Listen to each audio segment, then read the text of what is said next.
Amén. Hermanos, que el Señor les bendiga. Amén. Siempre es un privilegio compartir la palabra del Señor. Me uno a las palabras de Aide. Estar delante de la presencia del Señor, y la palabra lo dice, ante la presencia del Señor tiembla la tierra. Así que agradecemos en primer lugar la oportunidad de compartir la palabra al pastor, a la iglesia. Y hoy quisiera puntualizar algo. Aide lo dijo muy bien.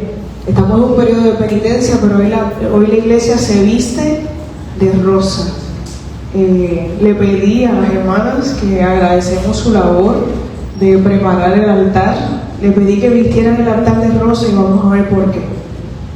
La Cuaresma es un periodo de preparación que, dando comienzo con la imposición de las cenizas, nos invitó a prepararnos para la celebración de las fiestas más importantes del año litúrgico. Nos estamos preparando para la Pascua del Señor. Y es que las cenizas, siendo polvo, se convierten en un signo en nuestra frente. Debo decir que nos recuerda la fragilidad, nuestra fragilidad, y nos invita a sumarnos a aquellas prácticas de dolor y penitencia que se usaban en el Antiguo Testamento para reflejar arrepentimiento. En esta Cuaresma, que tuvo comienzo, como mencioné, con la ceniza, luego tuvimos una santa convocación, el Espíritu ha venido hablando. Y aquellos, y se lo digo, mire, temblando aquí, aquellos que han estado internalizando las palabras de esa santa convocación, saben que el Espíritu está trazando un camino. Y hoy, quizás en la iglesia metodista no es típico. Ahora, yo lo pedí así, porque al igual que en el Adviento, hay un domingo en que la espera se hace una pausa y se convierte en alegría. Hoy, el cuarto domingo de Cuaresma, hoy es el domingo de la alegría. Este jueves que pasó marca la misma mitad del periodo de Cuaresma. Por lo tanto, este domingo siguiente nos invita a hacer esa pausa consciente, recordando que hay esperanza en la penitencia. Hoy nuestra hermana en la liturgia nos invitó a regocijarnos plenamente conscientes del amor del Padre. Pero hoy hay una frase que queremos puntualizar, y es que hay más alegría en el cielo por un pecador que se arrepiente. De este modo, si miramos el Salmo, el Salterio, el salmista contrasta de una forma espectacular ese sentido de penitencia con la alegría. Estos días de preparación, de conversión espiritual, que hemos estado haciendo examen de conciencia. Miren, el examen de conciencia tiene que traer dolor, porque si no trae dolor, no hay arrepentimiento. Por lo tanto, cuando nos examinamos y nos miramos, estamos haciendo, yo siempre lo menciono, lo he aprendido así, cuando uno lee la palabra, uno la lee para que la palabra empiece después a leer a uno. Por tanto, en este examen de conciencia, en este tiempo de preparación, el salmista para hoy, o el salmo para hoy, comienza diciendo algo bien importante. Bienaventurado aquel cuya transgresión ha sido perdonada y cubierto su pecado. Hay otra versión que dice: bienaventurado aquel en el que no se halla culpa. Aquí el salmista nos está poniendo un pie forzado, si pudiésemos utilizar esa palabra, de que aquellos que han estado en un periodo de reflexión, tiene que llegar a un punto en el que tenemos que decir: voy a confesar mis transgresiones. Pero lo dicen teniendo la certeza de que la culpa de mi pecado va a ser perdonada. El salmista nos revela, o vamos a decirlo así, el quebranto del salmista nos revela que la consecuencia directa de no encubrir, lo voy a decir otra vez, de no encubrir mi culpa, es que vamos a ser llamados bienaventurados. Si usted busca la definición, o quizás una palabra, un sinónimo para aquellos que son maestros, un sinónimo de la palabra bienaventurados es felices. Aquella persona que ha encontrado la salvación, y esa primera canción lo narró de una manera espectacular, porque es que hubo un día en el que yo entendí que estaba tan perdida que necesitaba ir a los pies del Maestro, y es ese día en el que fui feliz. Más aún, el no encubrir nuestras culpas, lo vamos a ver en el verso 9, implica que el Espíritu nos va a decir: te voy a instruir, te voy a enseñar el camino en que debes andar. Es por lo que hoy reflexionaremos sobre el tema, la vida del hijo pródigo y la del hijo perdido. Lo voy a decir otra vez. Vamos a reflexionar sobre el tema de la vida del hijo pródigo y la del hijo perdido, sabiendo que hay más alegría en el cielo por un pecador que se arrepiente. Yo les invito a que tengan sus Biblias ahí abiertas conmigo. Vamos al Evangelio. El Evangelio de hoy es en Lucas, capítulo 15, pero vamos a estar mirando, a vuelo de pájaro, el capítulo 14 para que podamos entender las pautas hermenéuticas. El Evangelio de Lucas, a pesar de que el propósito de este Evangelio fue escrito como una narración de los hechos de la vida de Jesús ordenada, específicamente ordenada, incluye niñez, incluye ministerio y culmina con la muerte del Maestro, este Evangelio toca unos temas bien particulares, temas teológicos referentes a la salvación, a la misión de la iglesia, el misterio del Espíritu Santo, y desarrolla una cristología. Es importante mirar este Evangelio, lo decía una de las predicadoras en la Santa Convocación, que fue escrito para ser leído junto con el libro de Lucas, porque este Evangelio lo que busca es, desde la vida del Mesías, dejarle claro a sus oyentes que de ahí es que sale o nace la iglesia. Este Evangelio muestra a Jesús como un profeta rechazado por los judíos. Por lo tanto, su mensaje se extiende a los gentiles. Y es aquí que esta misión salvífica comienza como fundamento, o se establece como fundamento de la iglesia. Ahora, el énfasis de Lucas, específicamente en la salvación, se espera, o se refleja, debo decir, en el corazón del Evangelio, que es el capítulo que vamos a mirar hoy, que son las parábolas de la misericordia de Jesús. En esta serie de narraciones, vamos a ver la oveja perdida, la moneda perdida, el hijo pródigo, Jesús se vale del hecho de que fue invitado a un banquete, y aquí yo quiero hacer una pausa. Acompáñame al capítulo 14. Miren, hermanos, hermanas, Jesús es un maestro fenomenal. La habilidad didáctica que él tiene es espectacular. Si usted mira ese capítulo 14, en ese verso 5, nos narra ese primer verso que un día de reposo habían entrado a comer a casa de un gobernante que era fariseo. Estos le acechaban y delante de él había un hidrópico. Cuando hablamos de un hidrópico, estamos hablando de una persona enferma que probablemente se le hinchan las extremidades. Y es ahí donde Jesús se vale del hecho de que él fue invitado a ese banquete para denunciar ciertas actitudes y ciertos prejuicios de los religiosos, pero lo hace confrontándolos con la sanidad de un enfermo. Aquí Jesús, y es importante que conozcamos que la ley judía estaba escrita. Si usted mira a través de la historia de los judíos, va a encontrar que hay diferentes rabinos. Y según los tiempos, ellos iban dando interpretaciones a la ley. Y esas interpretaciones, unas se convertían en más aceptadas, otras no. Por lo tanto, tenemos aquí a Jesús con estas personas de frente. E imaginemos una audiencia mixta. Aquellos que han tenido la oportunidad de ver la serie The Chosen, de verdad les recomiendo que la vean. Espectacular.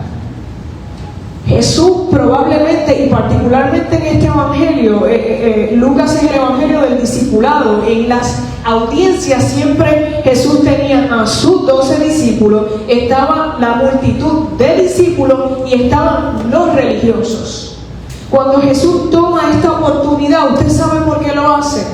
Los fariseos, o vamos a decirlo así, la ley establecía de que había que hacer limosnas con los pobres, de que había que tener preferencia por los pobres. Por lo tanto, cuando miramos este capítulo particular, hay personas que piensan que Jesús lo que estaba hablando era dándole pautas de cómo uno debía comportarse cuando hacía banquetes.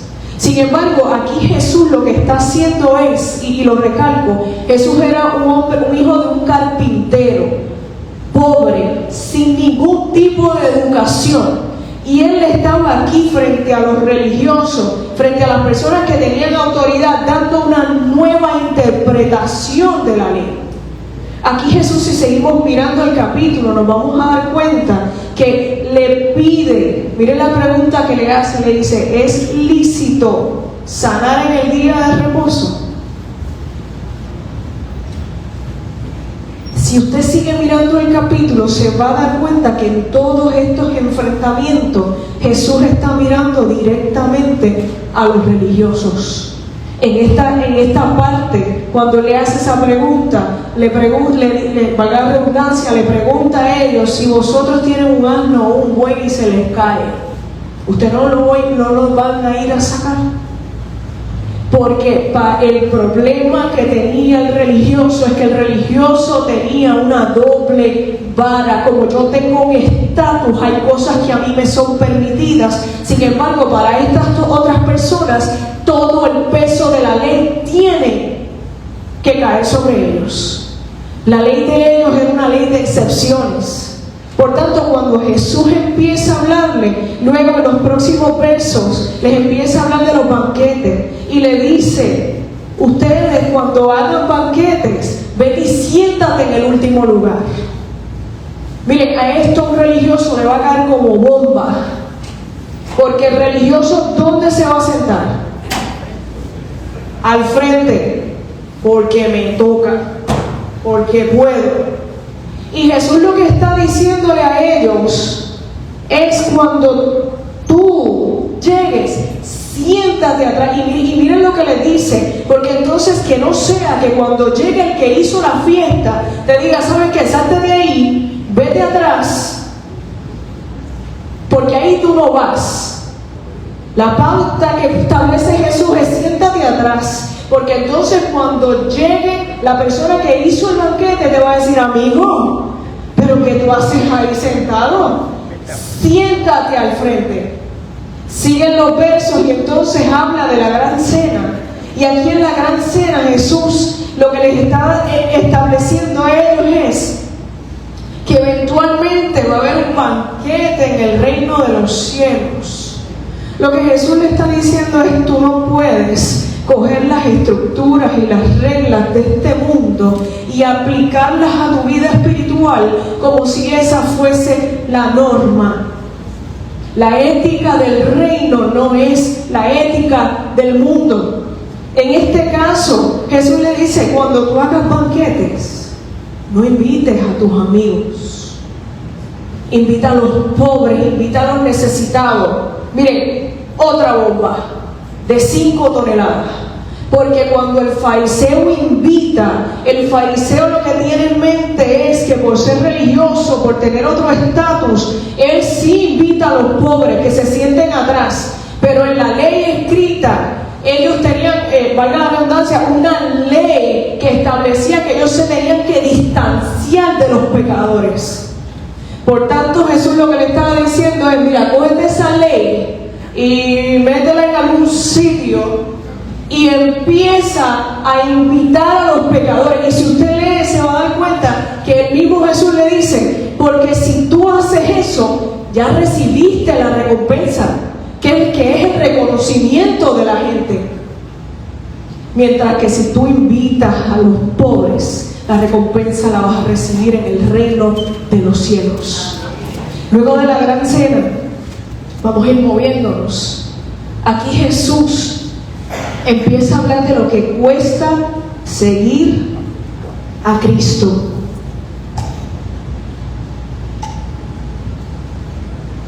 En esta parábola, Jesús comienza a hablar y me llamó mucho la atención, porque cuando habla dice: si alguno viene a mí y no aborrece a su padre y a su madre. Miren, esto es problemático, porque nosotros, yo no sé, pero yo he leído en la Biblia que la palabra dice: honra a tu padre y a tu madre, y de momento tenemos un Jesús diciendo: aborrécelo. Buscando y estudiando en el idioma original, la palabra que traduce como aborrece es ama menos. No es que los dejes de amar, es que la prioridad tiene que ser el Evangelio. Ahora, ¿cuál es el contexto detrás de esto? Jesús tiene un problema. Jesús lleva cierto tiempo con discípulos siguiéndole, multitudes siguiéndole, religiosos acechándolo y buscando cómo matarlo, y ninguno había comprendido el hecho de cuál era el propósito de Jesús en la tierra. Cuando esta gente estaban enamorados de las predicaciones magistrales, ellos estaban enamorados de los milagros. Y particularmente sus discípulos estaban viendo, porque aquí el contexto establece que ya Jesús va camino a Jerusalén. Los discípulos hicieron la matemática: espérate, este sana, Dios lo respalda, tiene el favor de Dios, es el Mesías que nos va a sacar, del problema que tenemos con Roma. Por lo tanto, el camino a Jerusalén es un camino de victoria. Es una procesión, allí vamos a ir a acabar con el imperio. Y aquí Jesús le dice: ustedes saben lo que cuesta seguirme a mí. Tienes que amar menos todo aquello que para ti tenga valor. El seguimiento de Jesús en el discipulado exige amor incondicional. Ahora, cuando miramos ese texto en el idioma original, Jesús específicamente hace énfasis o uso de la palabra cruz. Jesús allí los confrontó y le dijo: el seguimiento de Dios a mí me va a costar la pena capital, me va a costar la vida. Y es aquí donde entonces Jesús establece una pauta que hoy quiero dar énfasis. Él habla de cargar la cruz. Mira, hay mucha risa porque la gente dice: no, la iglesia, la gente, mira cómo es, hay que cargar la cruz. Mire, Pablo en esos aspectos dio la clave. Sopórtense, esa es la clave. Cuando Jesús estaba aquí hablando de la cruz, Él lo que estaba hablando era aceptar con paciencia el dolor, aceptar con paciencia la injusticia, aceptar con paciencia las pérdidas que no sabemos por qué, aceptar con paciencia. Y cuando digo injusticia, hay muchas veces que trabajamos por algo y vemos cómo en nuestra cara le dan el premio a otro, y cuando digo en las circunstancias me estoy refiriendo a todo aquello que no entendemos.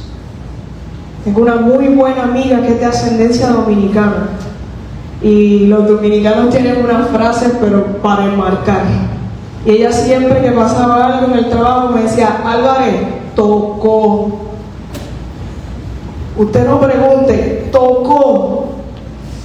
Miren, cuando en el Evangelio usamos esa frase, es para no usar el por qué, sino empezar a preguntarnos: ¿para qué esto está pasando?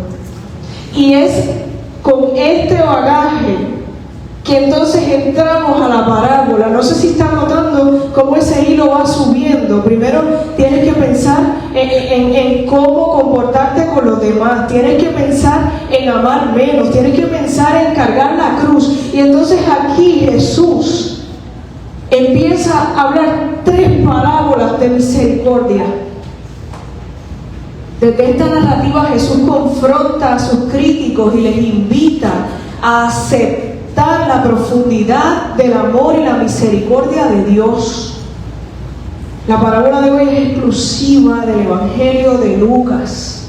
Y en este contexto Jesús nos enseña que esta multitud que no lo entendía, que el final era la cruz. Entre ellos habían fariseos que en este capítulo 14 se quedaron callados. Sin embargo, ya en el 15 lo acusan porque acoge a 2 poblaciones particulares, porque acoge a los publicanos y porque acoge a los pecadores en su mesa. Y aquí es que Jesús, en respuesta a esta acusación, empieza a hablar de la gracia y la misericordia de Dios, pero habla de ella dejándoles saber que la gracia y la misericordia de Dios no se desvincula de los que pecadores, sino que el fin de estas es traerles salvación. Y aquí Jesús lleva hasta lo último, y empieza a hablar del amor del Padre. Hay personas que dicen que interpretando las Escrituras dicen que estaba refiriéndose a un padre. No, él tenía religiosos de frente que sabían perfectamente quién era Dios Padre, y él está hablando de Dios Padre. Y empieza a hablar de la oveja perdida. Y aquí hay que hacer una pausa. Cuando hablamos de pastorear, de los pastores, aquí Jesús empieza a hablar de lo que es el buen pastor. Hace esa referencia.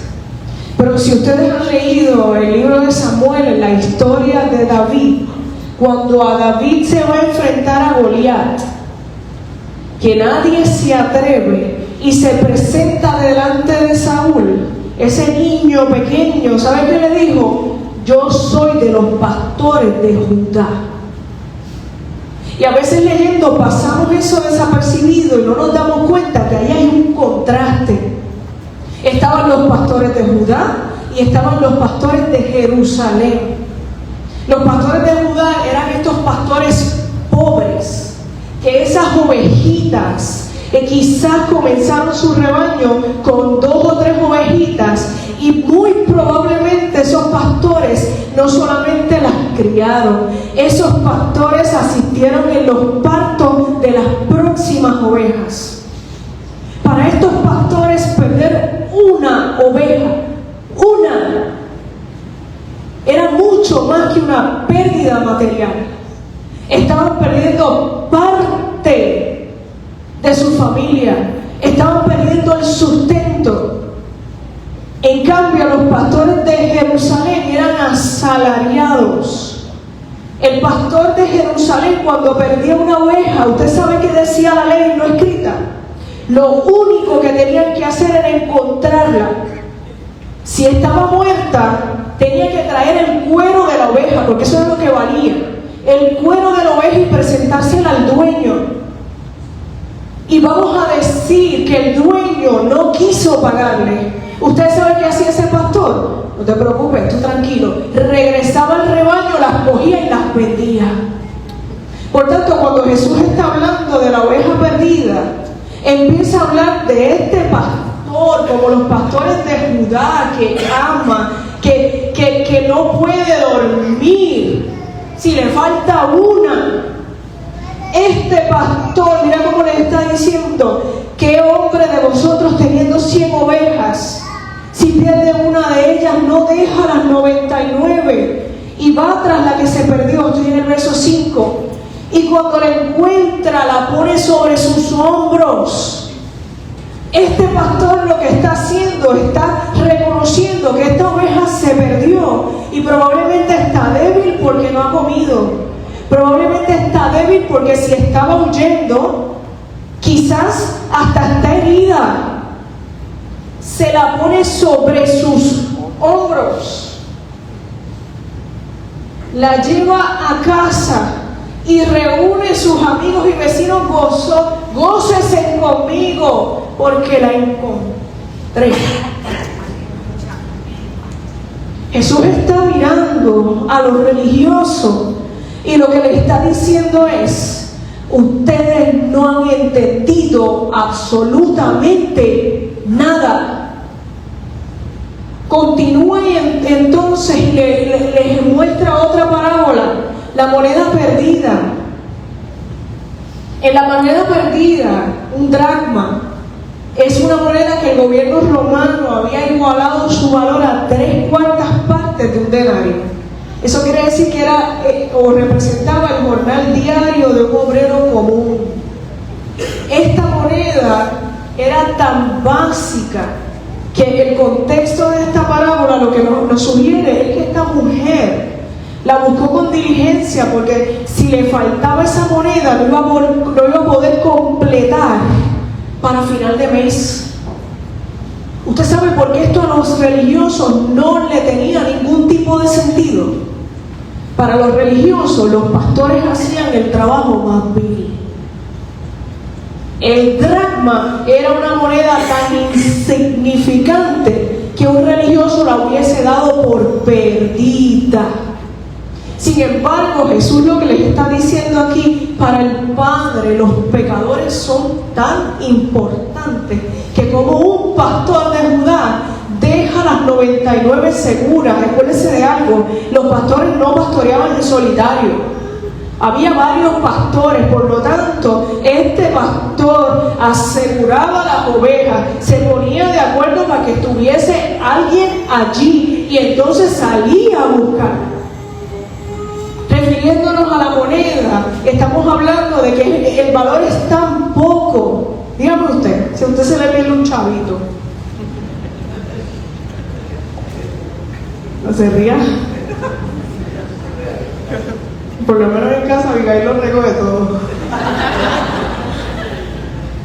Mire, yo he visto chavitos por el piso. Es más, yo he visto personas que le dan cambio, hacen así y los chavitos los tiran. O los chavitos son para tirarlos en la fuente y hacer un deseo. El empeño de esta mujer representa, o vamos a decirlo así, Jesús usa el empeño de esta mujer para dejarle saber a los religiosos que el Padre busca a los pecadores con el mismo empeño.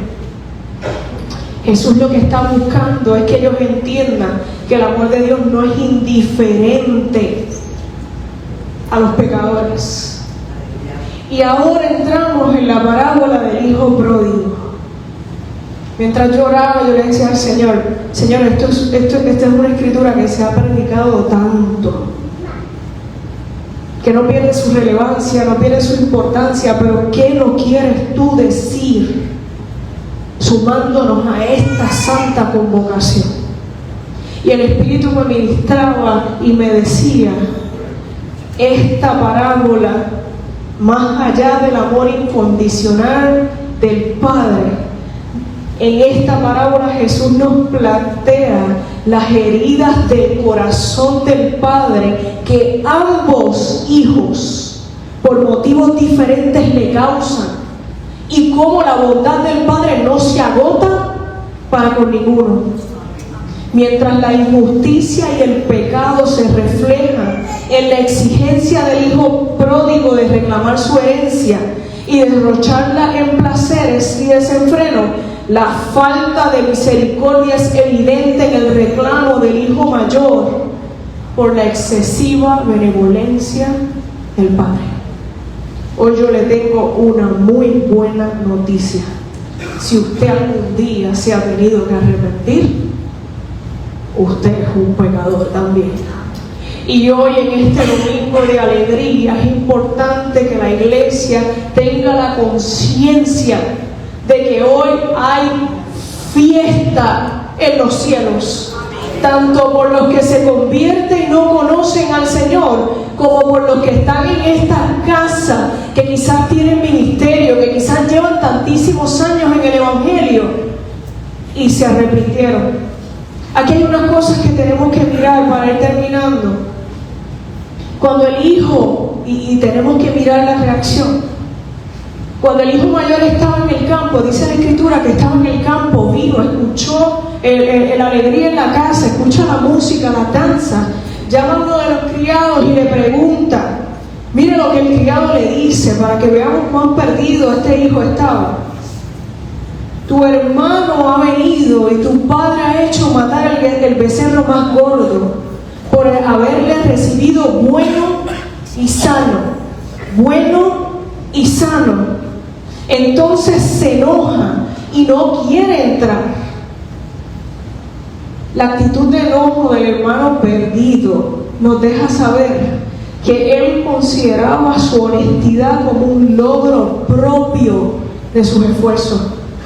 Que él pensaba que el Padre, que esa justicia del Padre, o debo decir que el Padre en justicia debía agradecerle a él por la fidelidad con la que él le había agradecido servir. Amados hermanos y hermanas, esto lo que nos habla es de falta de agradecimiento. Cuando nosotros comprendemos que la palabra dice que no hay justo ni uno, no es justo ni uno. Cuando habla de la gracia de Dios, habla de la gracia de Dios que nos alcanza a todos. Cuando habla de la misericordia de Dios, dice que es para todos.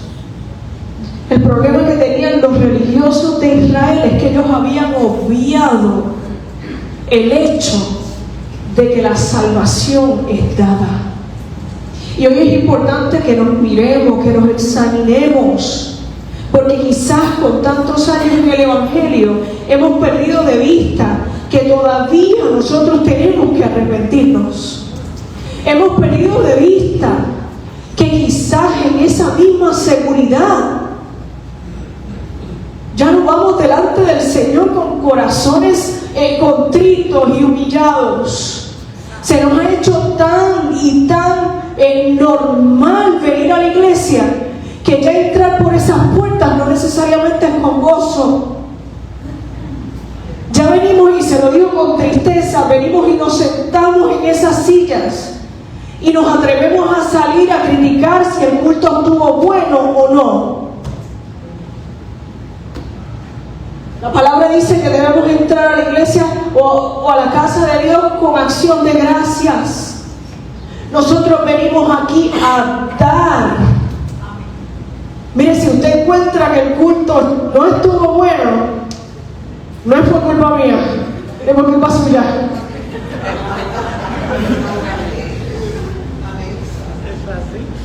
Amados, el pecado del hijo mayor no es muy distinto al pecado del hijo menor. Es más, el pecado de ambos es que desconocieron el carácter de su padre. El hijo menor, literalmente al pedirle la herencia, le dice: para mí tú estás muerto. Y el padre, en su benevolencia, en esta cultura, el hijo menor no heredaba lo mismo. Y cuando usted mira la parábola, dice que el padre lo dividió en la misma mitad. El padre lo que le estaba diciendo era: tú eres tan valioso como mi hijo mayor. Ahora, hay algo que es importante en la actitud del hijo menor, que no la vemos en la del hijo mayor. El hijo menor se va, desenfrenadamente malgasta, pero un día vuelve en sí, dice la palabra. Y dice: en la casa de mi padre a mí no me faltaba nada. Allí yo era hijo, yo era heredero. Yo voy a regresar. Y dice la palabra que cuando se acerca el padre, le dice: he pecado contra ti y contra el cielo. No me trates como un hijo, trátame como uno de tus jornaleros. Esta parábola es como estas películas que te cambian la escena dependiendo de la perspectiva del personaje. Si vamos a la perspectiva del padre, dice que lo vio en la distancia.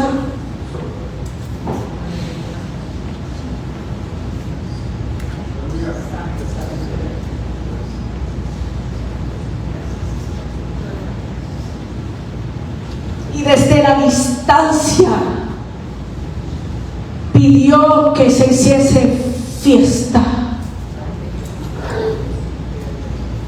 En esta parábola, cuando nos movemos entonces a la perspectiva del hijo, ustedes saben lo que es triste, que cuando el hijo mayor lo ve, no lo ve vivo.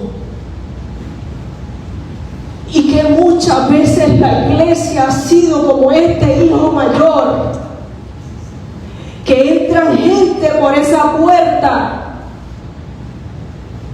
y no los vemos vivos, que hay que convencerlos para que salgan a la calle a predicar, que hay que darle una buena razón para salir. Amada iglesia, el pecado del hijo mayor era la falta de perdón, pero la falta de perdón propia de quien exige justicia sin misericordia. Es decir, él lo que quería era restitución, venganza. Había un comentarista que yo pienso que llevó esto al extremo. El comentarista decía: la falta de perdón al hijo mayor lo llevó, quizás en sus adentros, a reclamarle al padre porque yo no pude malgastar como este.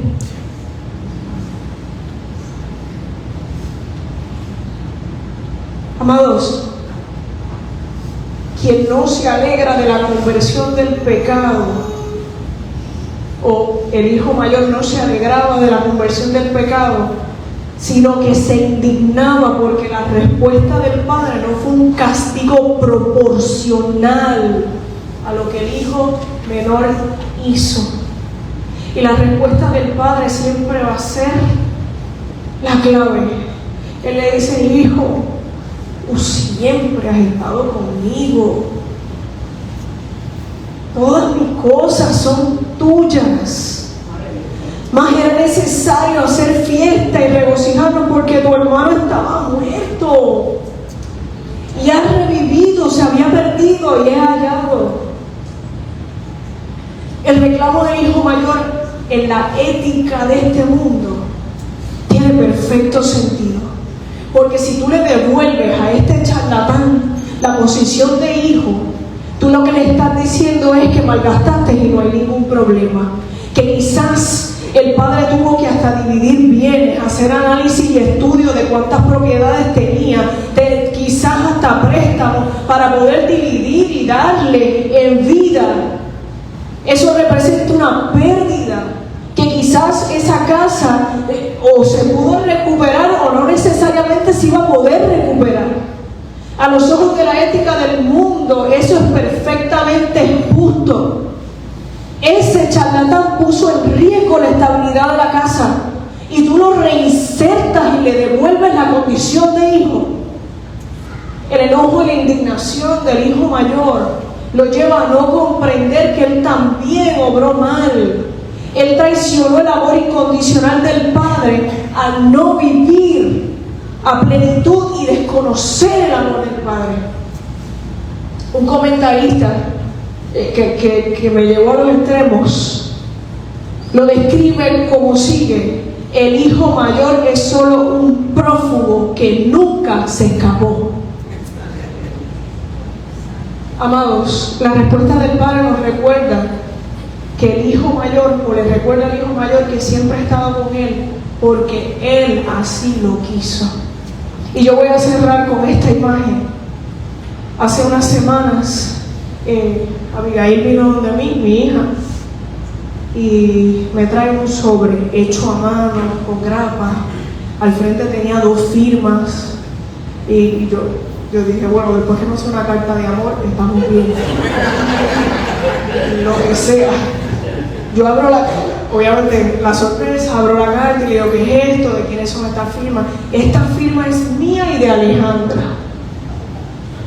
Ok, yo sé que Alejandra es una compañera del salón. Cuando yo abro, veo el número de la mamá de Alejandra, ¿ok? Y ella me dice, mamá, Alejandra y yo decidimos que queremos salir para divertirnos y hacer crochet. No hay ningún problema. En ese momento yo me iba de viaje, iba a estar en órdenes militares y dije, mamita, no te preocupes, tan pronto yo regrese vamos a cuadrar esto.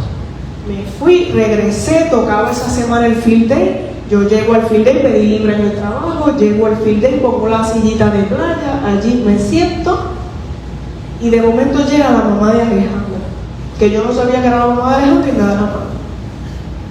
¿Tú eres la mamá de Abigail? Y yo, esto es una encerrona. Yo le di la mano y le dije, sí, yo soy la mamá de Abigail. Sí, es que Abigail me dijo que ya había hablado contigo porque van para Kitiri. Y yo, sí, ella había hablado conmigo. Nada, es para que cuadremos una fecha para que podamos ir. Y yo, sí, claro que sí, no hay problema. Me voy del field day, esta que está aquí, cuadró con la mamá de Alejandra. Allá encontramos, ella no podía, yo no podía, allá encontramos una fecha para ir a Kitiri. Esta que está aquí pasó la semana completa trabajando doble para poderme ir temprano el viernes porque yo iba para Kitiri. Abigail pasó toda la semana recordándome que el viernes íbamos para Kitiri. Yo llegué temprano, hice todo. Esta que está aquí pagó Kitiri, pagó todo lo que pidieron. Y cuando íbamos saliendo de Kitiri, Alejandra y Abigail determinaron que tenían que volverse a reunir. Porque déjenme decirles que Alejandra llegó con el bulto para hacer crochet en Kitiri. Cuando yo vi eso, yo dije, yo no creo que tú puedas hacer crochet, pero está bien. Ellas determinaron que nos íbamos a volver a reunir. ¿Y usted sabe qué? Esta que está aquí va a conseguir la fecha para ir a hacer crochet. Va a buscar el lugar perfecto para hacer crochet. Y como yo sé que me van a obligar a aprender a hacer crochet, estoy dándome la terapia emocional que incluye una justificación de que eso me va a ayudar con mis niveles de ansiedad. Y si hay que aprender a hacer crochet, tocó. ¿Usted sabe por qué? Le traigo esta imagen. Abigail conoce a su mamá. En palabras de mi esposo, de Javier, hay 3 individuos en este mundo que me pueden manipular a mí: Abigail, Iris y el perro Blue. Abigail sabe que yo no le voy a decir que no, a menos que sea algo que le haga daño. Abigail sabe que si ella pide, esta que está aquí va a correr. Este fue el pecado del hijo mayor y del hijo menor. Ellos desconocían a su padre. Y yo quiero hoy decirles, la iglesia se vistió de rosa. Hoy es el domingo de la alegría. Hoy hay fiesta en medio de la cuaresma, no solamente porque va a haber gente que se va a asomar por esas puertas. Es más, pastor, lo voy a extender, porque nosotros vamos a salir por esas puertas a buscar a esa gente, y hoy hay fiesta porque nosotros nos hemos arrepentido. La carta que nos ocupa hoy, 2 de Corintios, capítulo 5, 18 al 19, yo le voy a dar la razón por la que esto va a suceder. Y todo esto proviene de Dios, quien nos reconcilió consigo mismo por Cristo y nos dio el ministerio de la reconciliación. Que Dios estaba en Cristo reconciliando consigo al mundo, no tomándoles en cuenta a los hombres sus pecados, y nos encargó a nosotros la palabra de reconciliación. En el reino de Dios no hay injustos, hay hombres y mujeres redimidos a los que se nos ha encargado, se nos ha extendido el llamado de colaborar con el ministerio de la reconciliación. Hoy hay fiesta. Hoy hay fiesta porque tú y yo, que no somos menos pecadores que los demás, hemos decidido escuchar al Señor. Así que hoy yo le invito, vamos a orar. Vamos a orar. Si el Señor habló a tu corazón y quieres pasar al frente, te invito. Te invito a que pases, vamos a orar. Porque el Señor ha hablado de una manera especial y lo va a continuar haciendo. Y el Señor nos está invitando a que volvamos al camino. Y yo hoy lo voy a extender. En ese proceso de volver al camino nos vamos a traer a todos los que encontremos por el medio. Porque el Señor nos encargó el ministerio de la reconciliación. Padre, yo te doy gracias por este tiempo. Y yo te doy gracias por este tiempo de Cuaresma.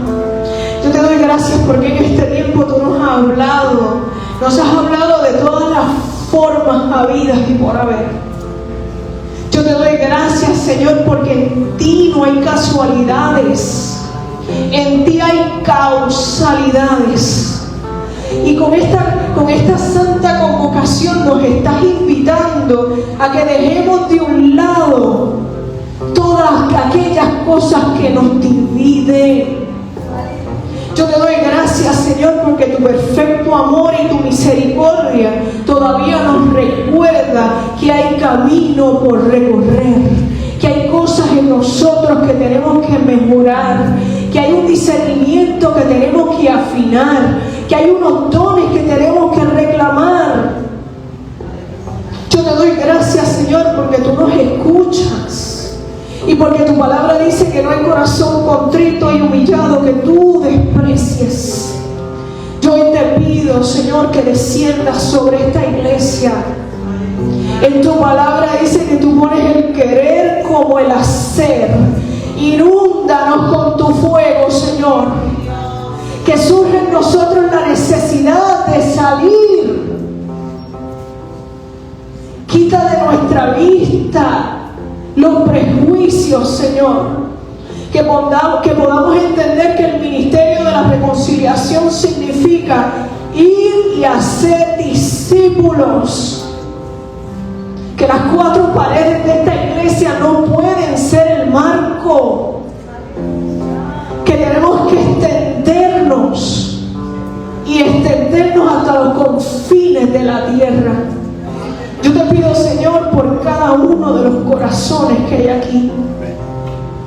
No sabemos por qué estén pasando, pero sí sabemos que tú eres el consolador, que tú eres el que da sentido a nuestra vida, que tu misericordia es nueva cada mañana, que si estamos enfermos tú eres el médico por excelencia, que si nos falta tú eres nuestro proveedor, que si hay algo que no entendemos eres tú quien nos lo aclara, que si se ha cometido injusticia con nosotros tú eres nuestro sol de justicia. Yo te pido, Espíritu de Dios, desciende. Llévate de nosotros todo aquello que nos estanca. Que el mover de tu Espíritu en ese trayecto de volver al camino ponga en nosotros el fuego que hubo en la primera iglesia. Que mientras más los perseguían, más ellos predicaban.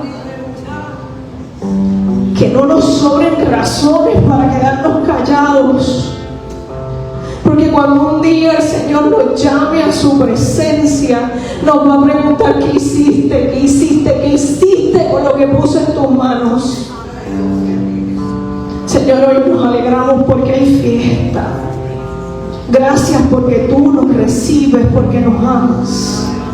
Y yo te doy gracias porque yo sé que el que comenzó la obra en nosotros la va a terminar. Gracias por este nuevo tiempo. Gracias por el mover del Espíritu. Gracias porque tú nos vas a llevar a llamar las cosas que no son como si fuesen. Gracias porque hasta aquí llegaron las divisiones. Gracias porque hasta aquí llegaron las excusas. Gracias porque tú eres Dios y porque tu palabra se cumple. Yo Yo te pido, Señor, que seas tú obrando en nosotros y que esta palabra cale hondo para que sepamos que tú estás, que a pesar de nuestros errores tú estás, que eres tú el que nos esfuerzas y que eres tú el que guías el camino. Yo te doy gracias porque tú eres Dios y porque tú cumples tu promesa. Es en tu nombre que hemos orado. Amén. Amén.